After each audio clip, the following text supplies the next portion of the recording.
Cylinder ಸ್ಫೋಟದ ಬಗ್ಗೆ ಭಾರಿ ಅನುಮಾನಗಳು ಹೆಚ್ಚು ಆಗ್ತಾ ಇದೆ. ಬೆಂಗಳೂರಿನ ವಿಲ್ಸನ್ ಗಾರ್ಡನ್ ಆಗಿರುವಂತಹ ಘಟನೆ ಇದು. ಮೇಲ್ನೋಟಕ್ಕೆ ಸಿಲಿಂಡರ್ ಸ್ಫೋಟ ಅಲ್ವೇ ಅಲ್ಲ ಅಂತ ಇದ್ದಾರೆ. ಬೇರೆ ವಸ್ತುವಿನ ಸ್ಫೋಟದ ಬಗ್ಗೆ ತನಿಖಾ ತಂಡಗಳು ಅನುಮಾನವನ್ನು ವ್ಯಕ್ತಪಡಿಸ್ತಾ ಇದ್ದಾವೆ. ಹಾಗಾದ್ರೆ ಏನದು? ಇಡೀ ಸ್ಫೋಟದ ಮಾಹಿತಿಯನ್ನ ATS ಈಗ ಪಡಿತಾ ಇದೆ. ATS ಮೂಲಗಳ ಪ್ರಕಾರ ಇದು ಬೇರೆ ವಸ್ತುವಿನ ಬ್ಲಾಸ್ಟ್ ಅಥವಾ ಸ್ಫೋಟ ಅಂತ ಇದ್ದಾರೆ. ಪೊಲೀಸರು ಮತ್ತು ಸೋಕೋ ಟೀಮ್, SDRF ಟೀಮ್ ಎಲ್ಲರೂ ಕೂಡ ಭಾಗವಹಿಸಿದ್ದಾರೆ. ಇದರಲ್ಲಿ ಅಗ್ನಿಶಾಮಕ ದಳದಿಂದ ಶೋಧ ಕಾರ್ಯ ಮುಂದುವರೆದಿದೆ. ಸಿಲಿಂಡರ್ ಸ್ಫೋಟದ ಬಗ್ಗೆ ಭಾರಿ ಅನುಮಾನಗಳು ಈಗ ವ್ಯಕ್ತವಾಗ್ತಾ ಇದೆ.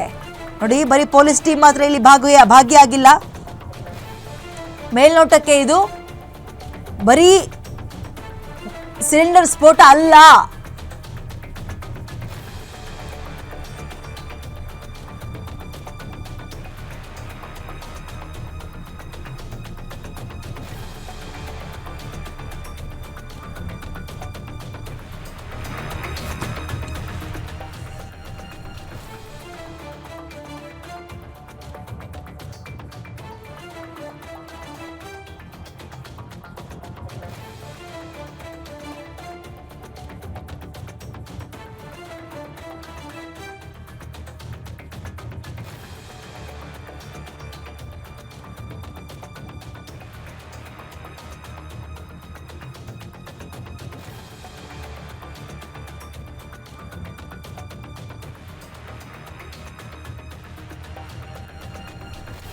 ಓಕೆ, ಇದೀಗ ATS ಅಂದ್ರೆ ಆಂಟಿ ಟೆರರಿಸಂ ಸ್ಕ್ವಾಡ್ ಕೂಡ ಇದರಲ್ಲಿ ಭಾಗಿಯಾಗಿದೆ. ತೀರಾ ಅನುಮಾನಕ್ಕೆ ಕಾರಣವಾಗ್ತಾ ಇದೆ. ನಾನು ಆರಂಭದಲ್ಲೇ ಹೇಳಿದೆ, ಎಲ್ಲಾ ರೀತಿಯಲ್ಲೂ ಯೋಚನೆ ಮಾಡಬೇಕಾಗುತ್ತೆ ನಾವು.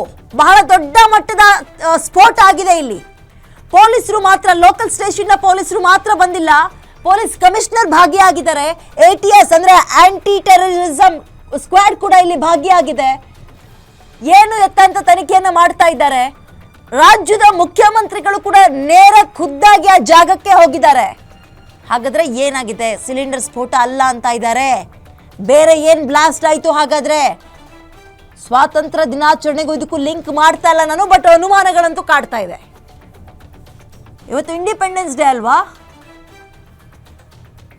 ಬೆಂಗಳೂರಿನ ವಿಲ್ಸನ್ ಗಾರ್ಡನ್ ಇಲ್ಲಿ ನಡೆದಿರುವಂತಹ ಸ್ಫೋಟ ಇವತ್ತೇ ಆಗಿರೋದು. ಇವತ್ತು ಬೆಳಗ್ಗೆ 7:45 ನಡೆದಿರುವಂತದ್ದು.